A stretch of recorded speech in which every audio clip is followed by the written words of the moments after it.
గుదిబండ దాంట్లో నుంచి సిస్టమ్ ఒకటి స్కూల్స్ చూసి పిల్లలు చదువుకుంటూ ఏ రకంగా ఉంటే ఇప్పుడు కొంత దాని మీద ఎక్కువ దృష్టి పెట్టింది ఎడ్యుకేషన్ మీద కానీ ప్లస్ హెల్త్ ఇష్యూస్ మీద కానీ హెల్త్ మాకు ఏ నిధులు వచ్చినా కానీ 30% స్కూల్స్ మీద దానికే ఎక్కువ ఇన్ఫ్రా మీద ఎక్కువ పెట్టింది.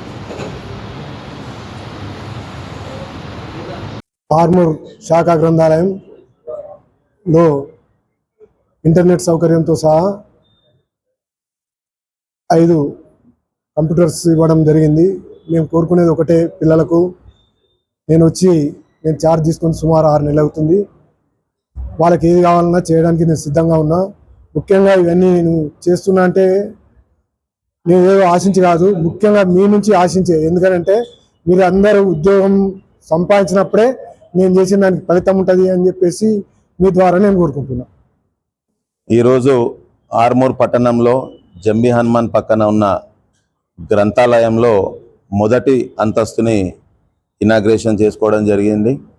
సుమారు 60 కుర్చీలు, ఫర్నిచరు, అంతేకాకుండా సపరేట్గా ఇంటర్నెట్ సౌకర్యం కల్పిస్తూ 5 కంప్యూటర్స్ని కూడా గ్రంథాలయ చైర్మన్ రాజిరెడ్డి గారు ఈరోజు మన గ్రంథాలయంకి ఇవ్వడం జరిగింది.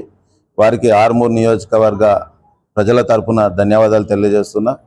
ముఖ్యంగా టీఆర్ఎస్ ప్రభుత్వం గత 10 సంవత్సరాలు ఏదైతే విస్మరించిందో అవన్నీ కూడా కాంగ్రెస్ ప్రభుత్వంలో ఒకటిగా చేసుకుంటూ ముందుకు పోతున్నాం.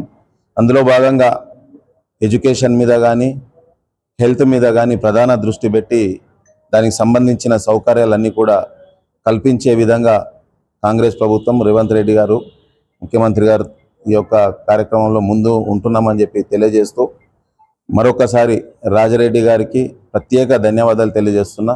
ఎందుకంటే తను అయిన 6 నెలల నుంచి నన్నే ఎన్నోసార్లు ఫోన్ చేసి ఇంకా మీకు ఎక్కడన్నా సౌకర్యం కావాలంటే కల్పిస్తామని చెప్పిండ్రు. అదే రకంగా డొంకేశ్వర్ మండలంలో కూడా ఒక గ్రంథాలయంని ఇవ్వడం జరిగింది.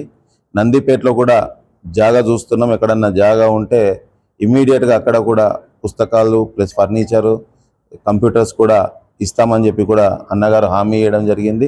తప్పకుండా ఈ యొక్క అవకాశాన్ని రేపు ఉద్యోగాలు సాధించడానికి ఉపయోగపడుతుంది. మన నియోజకవర్గం నుంచి మెజారిటీ ఉద్యోగాలు సాధించాలని వారికి అందరికీ కూడా అడ్వాన్స్గా శుభాకాంక్షలు తెలియజేస్తున్నారు.